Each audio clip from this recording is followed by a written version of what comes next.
Surat railway સ્ટેશનને સંવેદનશીલ જગ્યા ગણવામાં આવે છે, ત્યારે પ્રતિદિન હજારો મુસાફરો રેલવે સ્ટેશન પર અવરજવર કરતા હોય છે। આ જગ્યા પર લોકોની સુરક્ષા તંત્ર માટે પ્રથમ પ્રાયોરિટી બનતી હોય છે। એટલા માટે જ રેલવે સ્ટેશન પર મુસાફરોનો સામાન ચેક કરવા માટે સ્કેનિંગ મશીન મૂકવામાં આવ્યું છે, પરંતુ મશીન મૂક્યા બાદ થોડા સમય સુધી મશીન કાર્યરત થયું, પરંતુ હવે આ મશીન ધૂળ ખાઈ રહ્યું છે। ઓપરેશન સિંદૂર વખતે મશીનમાં લોકોનો સામાન ચેક કરવામાં આવતો હતો, પરંતુ આ કામગીરી માત્ર દેખાડવાની હતી તેવું લાગી રહ્યું છે।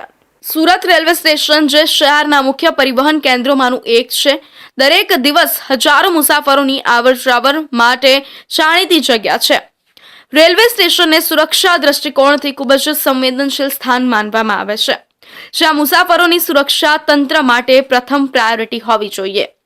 આ હેતુથી હાલના સમય પહેલા સ્ટેશન પર મુસાફરોના સામાનની ચકાસણી માટે સ્કેનિંગ મશીનો સ્થાપિત કરવામાં આવ્યા હતા।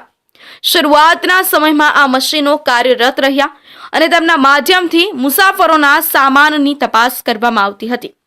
ખાસ કરીને ઓપરેશન સિંદૂર જેવા અભિયાન દરમિયાન આ કામગીરી સ્ટેશનની સુરક્ષા માટે અગત્યની ગણાઈ રહી હતી, પરંતુ હાલમાં સ્થિતિ એવી છે કે આ મશીનો કામ કરતા નથી અને ધૂળ ખાઈ રહ્યા છે। મુસાફરો આવતા જતા હોવા છતાં કોઈ પણ વ્યક્તિના સામાનની ચકાસણી કરવામાં આવતી નથી। અધિકારીઓ દ્વારા આરંભમાં કરવામાં આવેલા ચેકિંગ હવે માત્ર દેખાડાની કાર્યવાહી લાગી રહી છે। આ પરિસ્થિતિએ મુસાફરોની સુરક્ષા અંગે ગંભીર પ્રશ્નો ઊભા કર્યા છે। સુરક્ષા સાધનો હોવા છતાં તેનો યોગ્ય ઉપયોગ ન થવો સ્ટેશન પરની તંત્રની બેદરકારી દર્શાવે છે। નિષ્ણાતો મુજબ આવા સંવેદનશીલ સ્થળે મુસાફરોના સામાનની નિયમિત ચકાસણી ન થવી ગંભીર જોખમ ઊભું કરી શકે છે।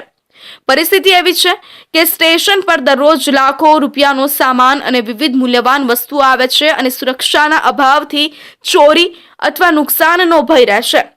મુસાફરો અને નિયમિત મુસાફરો માટે આ સ્થિતિ ચિંતાજનક છે। વધુ તાકીદની જરૂરિયાત છે કે રેલવે તંત્ર અને સુરક્ષા વિભાગ રેલવે સ્ટેશન પર સ્કેનિંગ મશીનનો ફરી કાર્યરત કરે અને પ્રવાસીઓની સુરક્ષા સુનિશ્ચિત કરે।